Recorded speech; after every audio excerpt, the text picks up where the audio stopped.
అటు సమంత ఇటు నాగార్జున నాగ చైతన్యకు టాలీవుడ్ అంతా కదలొచ్చింది. మంత్రి కొండా సురేఖ క్షమాపణలు చెప్పినా సరే ఘాటు ట్వీట్లతో హీటెక్కిస్తున్నారు ఇండస్ట్రీ ప్రముఖులు. గోప్యత పాటించాలని, హద్దుల్లో ఉండాలని, ఇకపై చూస్తూ ఊరుకోబోమని క్షమాపణలు చెప్పిన మంత్రికి ఇలా కౌంటర్లు ఇస్తున్నారు. ఒకసారి ఫ్లాష్ బ్యాక్ కు వెళ్దాం. 2021లో నారా భువనేశ్వరిపై పవన్ కళ్యాణ్ పిల్లలు సతీమణిపై ప్రత్యర్థులు చేసిన కామెంట్లకు మాత్రం ఇండస్ట్రీ ఇంత అగ్రెసివ్ గా ఎందుకు రియాక్ట్ కాలేదన్నది ఇప్పుడు సోషల్ మీడియాలో ట్రెండింగ్ అవుతున్న ప్రశ్న.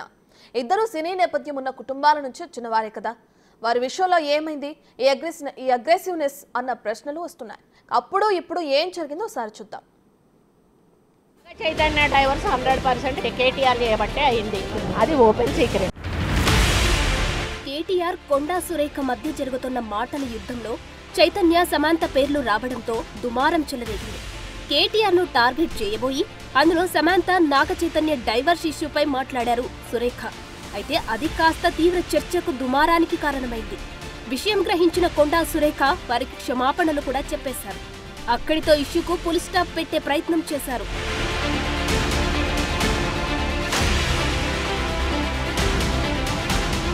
సీన్ కట్ చేస్తే కథ చాలా దూరం వెళ్ళింది. మంత్రిగా ఉండి కొండా సురేఖ అలా ఎలా మాట్లాడుతారని చిరంజీవి దగ్గర నుంచి జూనియర్ ఎన్టీఆర్ సహా సినీ ప్రముఖులు అంతా ఘాటుగా ట్వీట్లు చేస్తున్నారు.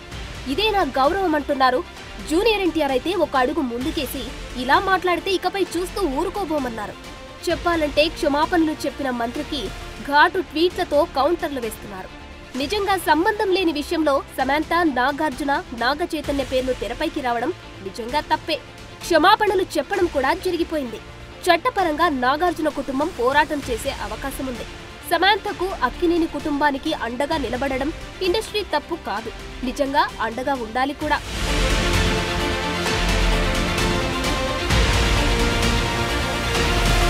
ఒక్కసారి ఫ్లాష్ బ్యాక్ కి వెళ్దాం. 2021లో నాడు ప్రతిపక్ష నేత హోదాలో ఉన్న చంద్రబాబును, ఆయన కుటుంబాన్ని వైసీపీ నేతలు తీవ్ర అసభ్య పదజాలంతో విమర్శించారు. తనను విమర్శించిన ఓకే గాని తన కుటుంబం గురించి తప్పుగా మాట్లాడడాన్ని చంద్రబాబు ఆనాడు తట్టుకోలేకపోయారు. 40 ఏళ్ల రాజకీయ అనుభవం ఉన్న నాయకుడు మీడియాతో మాట్లాడుతూ ఆనాడు వెక్కి వెక్కి ఏడ్చారు. ఆ ఘటన అందర్నీ కలిచివేసింది. అసెంబ్లీ సాక్షిగా తన భార్యను అవమానించారు అంటూ చంద్రబాబు తీవ్ర ఆవేదనకు గురయ్యారు. ఆనాడు ఇండస్ట్రీ నుంచి ఎవరూ పెద్దగా రెస్పాండ్ కాలేదు. భువనేశ్వరి సినీ నేపథ్యం ఉన్న ఎన్టీఆర్ కుమార్తె కాదా అన్న పాయింట్ను సోషల్ మీడియా ద్వారా కొందరు వినిపిస్తున్నారు. బాలకృష్ణ సోదరి జూనియర్ ఎన్టీఆర్ మేనత్తపై విమర్శలు వస్తే ఎవరూ ఇంత ఘాటుగా స్పందించలేదన్న ప్రశ్నలు తెరపైకి వస్తున్నాయి. అటు పవన్ కళ్యాణ్ పిల్లలు సతీమణి గురించి చేసిన వ్యాఖ్యలపైన ఎవరూ స్పందించలేదేం అని అంటున్నారు. పవన్ కూడా సినీ ఇండస్ట్రీ నుంచి రాజకీయాల్లోకి వచ్చిన వ్యక్తే కదా అని నిలదీస్తున్న పరిస్థితి కనిపిస్తుంది.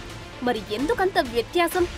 అయితే ఇండస్ట్రీ రియాక్షన్ అప్పుడలా ఇప్పుడిలా ఎందుకన్నదే అసలు పాయింట్.